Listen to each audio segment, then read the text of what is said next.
ये भौजी। हम एगो बात सुनली है, पूछा बतैबा का? पूछा। सुना। का है बतावा? ला सुना। सुनावा। रतिया में हरिया साथे, रतिया में हरिया साथे भल रहे झगहरा बताई देता देवरू हो। मर्द हावत गहरा बताई देता देवरू हो।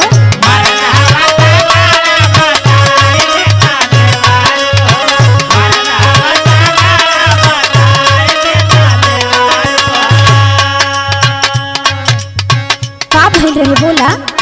सुनाए भौजी बतावत हैं। बोला।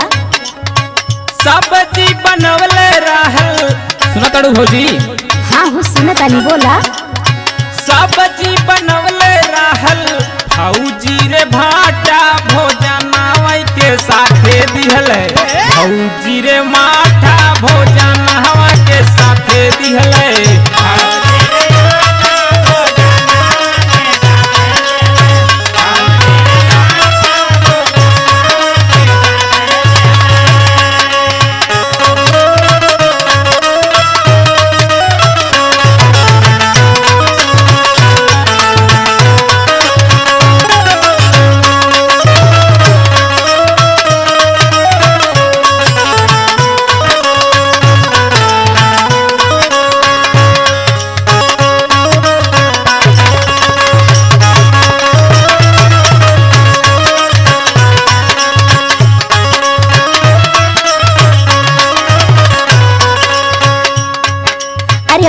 कहले रहनी। सुना। अरे का बताइए भौजी, यह लालजीत भैया और हमरे अर्जुन यादव मास्टर जी यह अगुवाई करा देने, जिंदगी पूरा हमारा खराब हो गई। अरे हम का सुनले रहली और सुना पहले। सुनावा। तो हके सुना हवत रहल कैसन कैसन गहाली।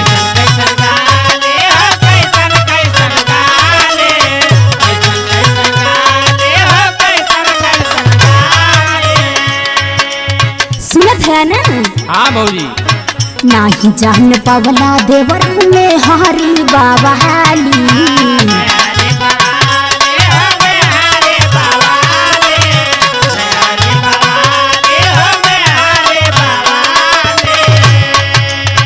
तो हकी सुनावत रहल कैसन कैसन गहाली। नाही जान पवला देवर में हरी बाबा हाली। आपस में झगड़ा कैला, आपस में झगड़ा कैला हर दिल कह पहाड़ा बताई देता देवरू हो।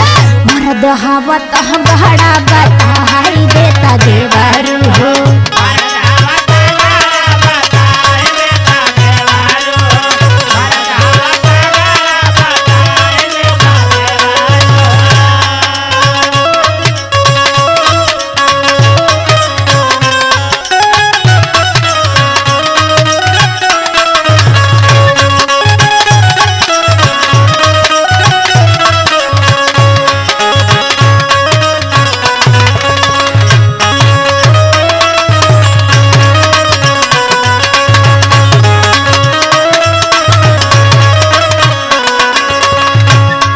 भौजी का हो? अरे जब से बियाह भल न कपड़ा का पूरा जिंदगी फाड़ के रख दे लियो। अरे ऐसन काहे हो? सुना बतावत बाटी। बतावा। हमसे उ बोले भौजी मुहावा फुलाई के।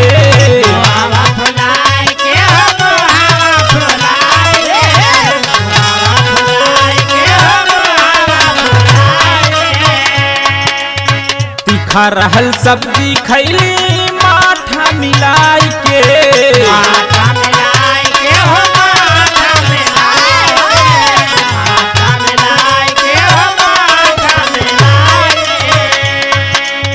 हमसे उ बोले भौजी मुहावा फुलाई के। तीखा रहल सब्जी खैली माठा मिलाई के। उल्टा कहेले जानी हमारा के डांटा भोजनावा के साथे दिहले। भौजी रे माठा भोजनावा के साथे दिहले।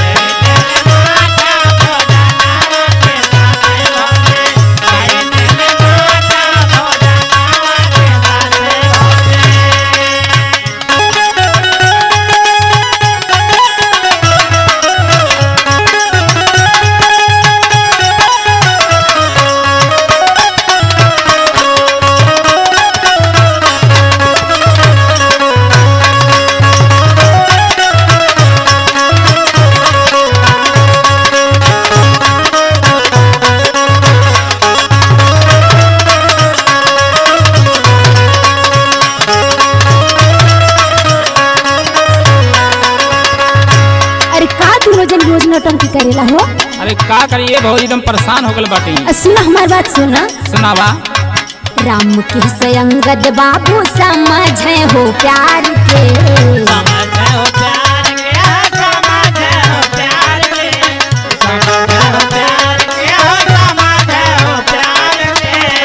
टोनी हो मिल के रहा अपन परिवार से,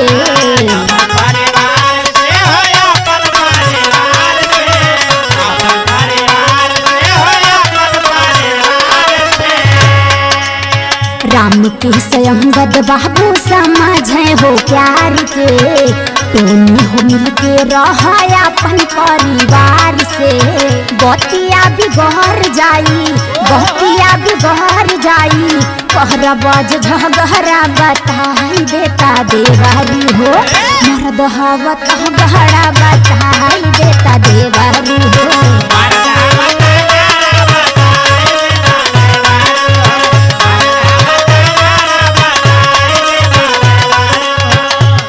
भोजनावा के साथे दिहले भौजी रे भाटा, भोजनावा के साथे दिहले भौजी रे भाटा, बताई देता देवारी हो, मर्द हवत बड़ा बताई देता देवारी हो। भोजनावा के साथे दिहले भौजी रे भाटा, भोजनावा के साथे दिहले।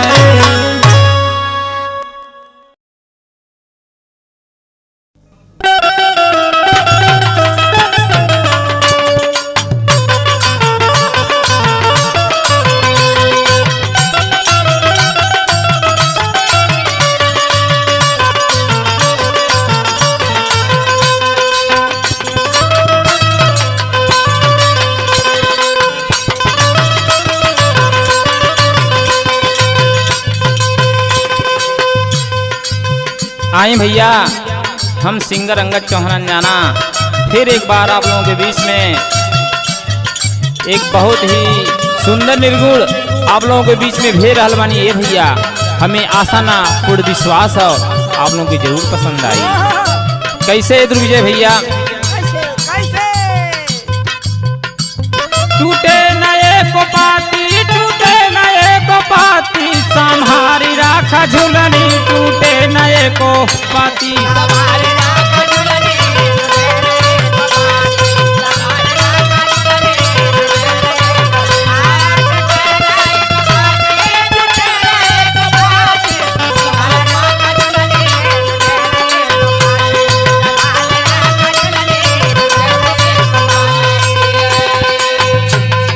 पंचरतन की झुलनिया बनाए हो, पंचरतन की।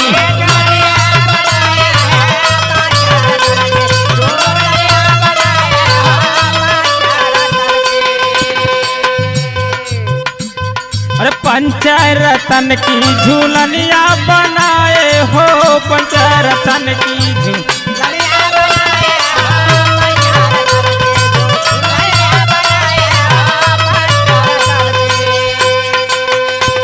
अरे रचे कारीगरवा संहार दिन पाती, अरे रचे कारीगरवा संहार दिन पाती, संहारी राख झुलनी, टूटे नए को पाते।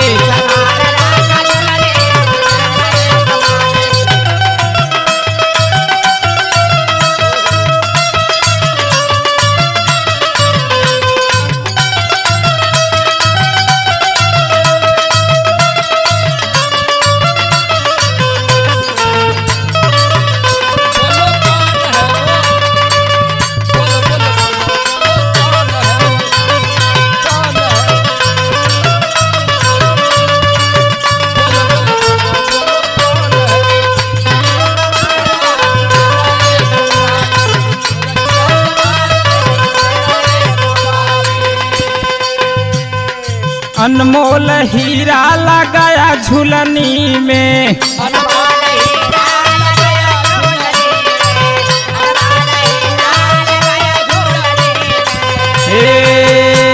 लगाया झुलनी में, लगाया झुलनी में।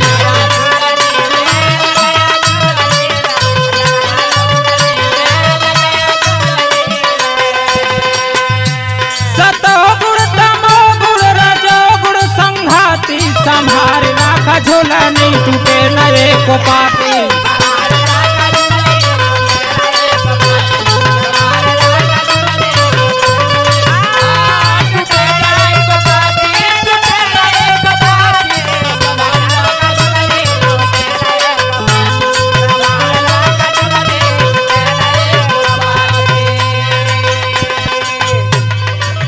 कैसे छोटू भैया? यह झूलन के पीछे ठगवा घूमत है, यह झूलन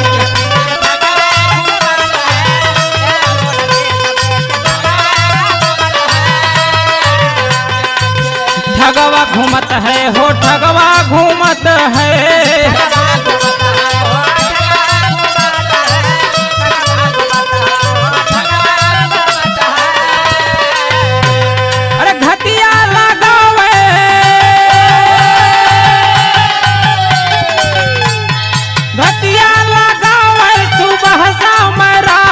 संभारी राखा झुलनी टूटे नए को पाती।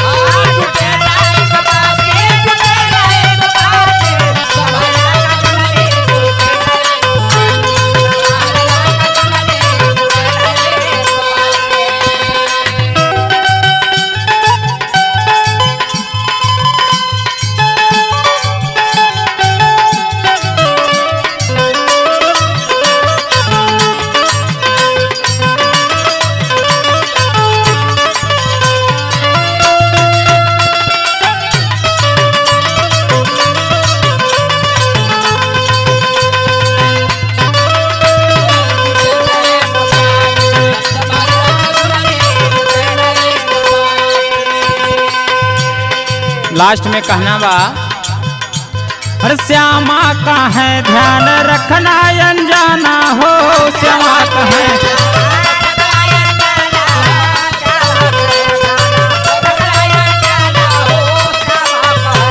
अरे रखना अनजाना हो, रखना अनजाना हो।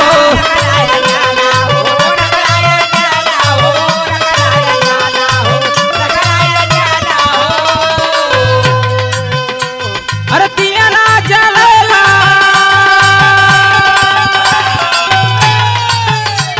अरे दिया ना जलेला बिना तेल बिना बाती। संभारी राखा झुलनी टूटे नए को पाती।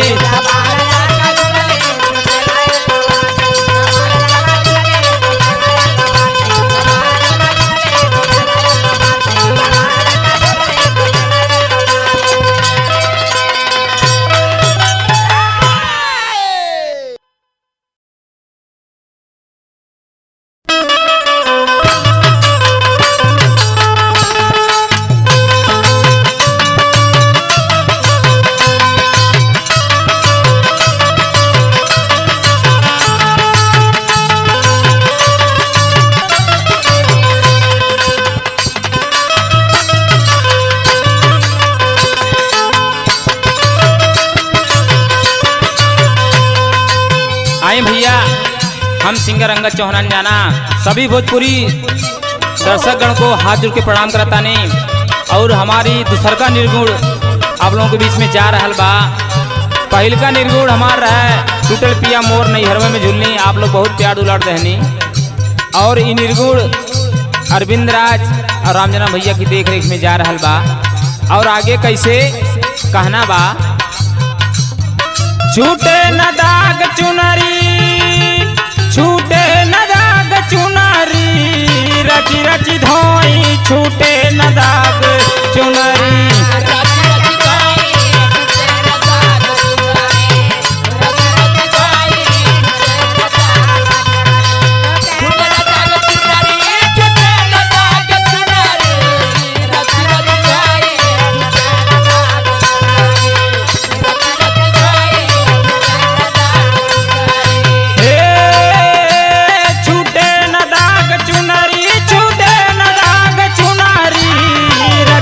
धोई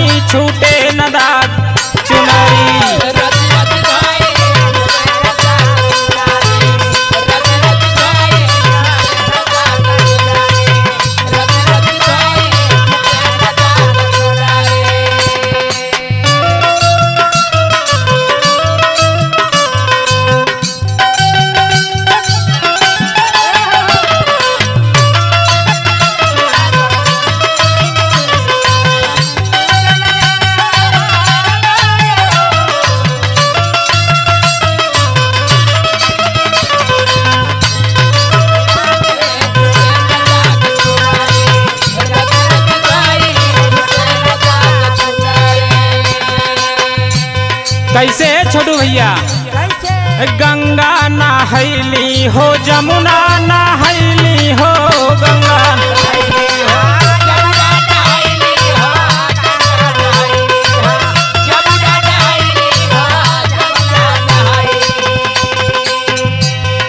फिर भी सजनवा के मन नहीं भैली हो फिर भी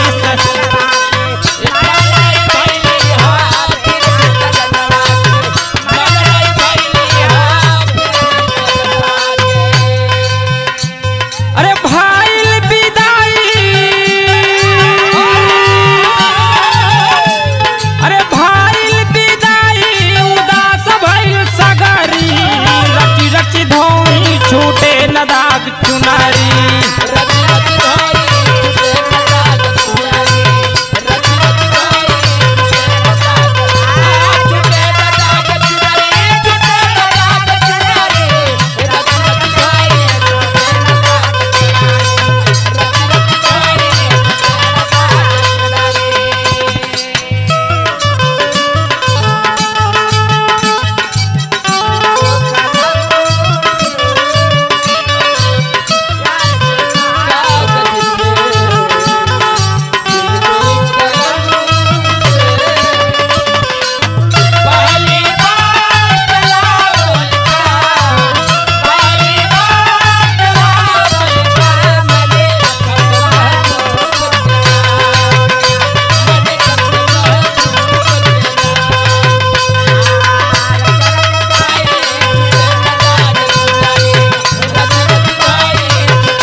आगे कहना कैसे बा?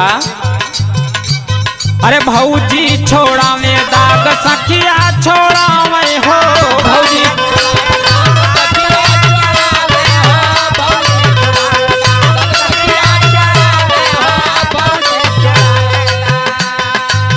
रोवत देखी के हमें समझावे हो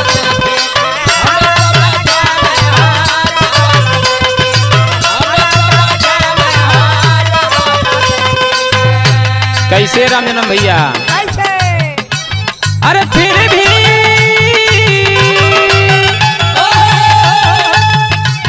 अरे फिर भी ना छूटल पहुँचली पिया नगरी रची रची धोई छूटे न दाग चुनरी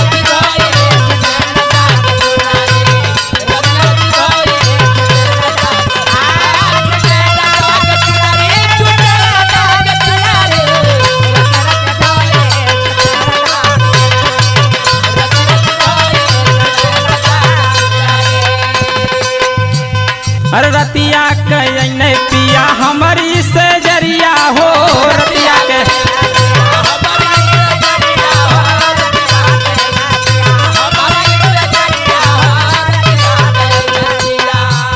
अरे हमारी झुकल रहे पिया से नजरिया हो हमारी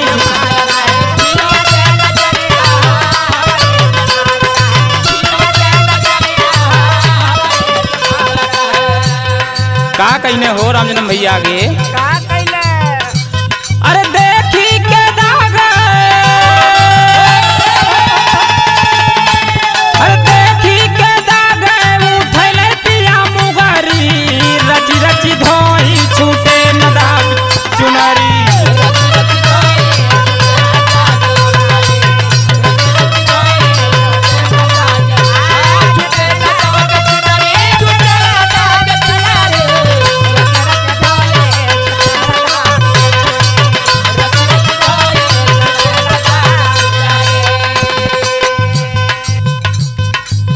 लास्ट में कहना बहादुर विजय भैया कैसे? अरे काहे पिया नैहर में गईलू तू लूटी हो काहे पिया नैहर में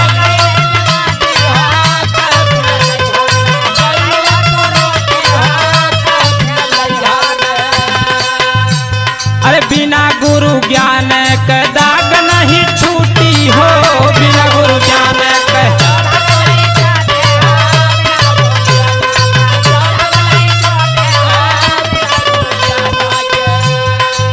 हमारे कवि जी लास्ट में कैसे लिखे हैं?